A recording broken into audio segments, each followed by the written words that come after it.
ఒకప్పుడు అడవిలో వేటకు వెళ్లిన వేటగాళ్లు ఒక ఆడపులిని కాల్చి చంపేస్తారు. కొద్దిసేపటి తర్వాత అక్కడికి ఆమె 2 చిన్న పులిపిల్లలు వస్తాయి. తల్లినలా చూసి అవి భయంతోనూ బాధతోనూ అక్కడే నిలబడి ఉంటాయి. ఆ దృశ్యం చూసిన ఒక వేటగాడి మనసు కరిగిపోతుంది. ఇవింకా చిన్నవి, వీళ్ల మీద తుపాకీ ఎత్తడం నాకు చేతకాదు అని అనుకుంటాడు. తుపాకీ దించేసి ఆ 2 పిల్లలను మెల్లగా ఎరుకుని అడవిలోని ఒక గుహ దగ్గర వదిలేస్తాడు. ఆ రోజు నుంచి ఆ పులిపిల్లలు ఆ మనిషి వాసనను గుర్తుపెట్టుకుంటాయి. ప్రతిరోజు ఆ వేటగాడు ఒక వేటాడిన అడవి కోడిని గుహ బయట పెట్టి నిలబడి ఉంటాడు. ఆ పిల్లలు లోపలికి లాగే వరకు అతనక్కడి నుంచి కదలడు. కొన్ని రోజుల తర్వాత అతను మళ్లీ గుహ దగ్గరకు వస్తాడు. లోపల చూసేసరికి ఒక చిన్న పులిపిల్ల చనిపోయి ఉంటుంది. మరో పిల్ల ఒక కన్ను గాయపడినది అక్కడ కనిపించదు. కాలం గడుస్తుంది. అదే అడవిలో బాగ్రాజా అనే పేరు మారుమోగిపోతుంది. అతని బరువు 450 కిలోల కంటే ఎక్కువగా ఉంటుంది అంటారు. ఎంత తెలివైనవాడంటే ఏ వేటగాడి ఉచ్చుకు చిక్కడు. అతని ప్రత్యేక గుర్తు ఒకటే, ఒక కన్ను మాత్రమే ఉండటం. ఇదే సమయంలో ఆ వేటగాడి జీవితం పూర్తిగా మారిపోతుంది. ఒకరోజు వేట చేస్తున్నప్పుడు పొరపాటున అతని తుపాకీ అతని భార్య మీద పేలుతుంది. ఆమె అక్కడికక్కడే ప్రాణాలు విడుస్తుంది. ఆ సంఘటన అతన్ని లోపల నుంచి విరిచేస్తుంది. తాను చేసిన పాపానికి ఇదే శిక్ష అని భావిస్తాడు. ఆ రోజు నుంచే వేట మానేస్తాడు. తన కొడుకును ఒంటరిగా పెంచుకుంటూ ఒక నియమం పెడతాడు.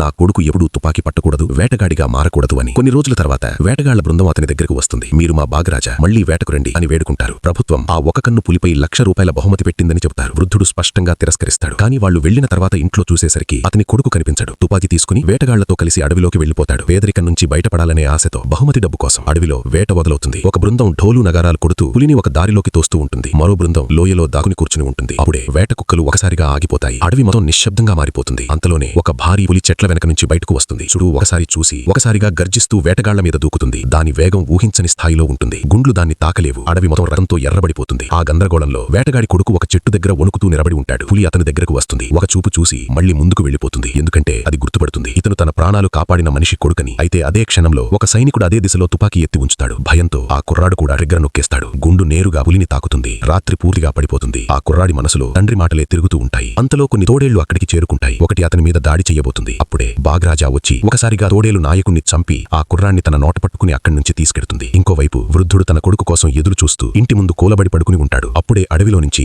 గాయాలతో ఉన్న ఆ పులి బయటకు వస్తుంది. తన నోట్లో ఆ కుర్రాడి నిర్జీవ శరీరం ఉంటుంది. ఆ శరీరాన్ని వృద్ధుడి దగ్గర పెడి కొంతసేపు అతన్ని చూస్తూ నిలబడి ఉంటుంది. తరువాత ఏమీ అనకుండా మెల్లగా అడవిలోకి వెళ్లిపోతుంది. బహుశా ఆ క్షణంలో తన చిన్ననాటి జ్ఞాపకం గుర్తొచ్చుంటుంది. ఈ మనిషి తన ప్రాణాలు కాపాడినవాడు అని.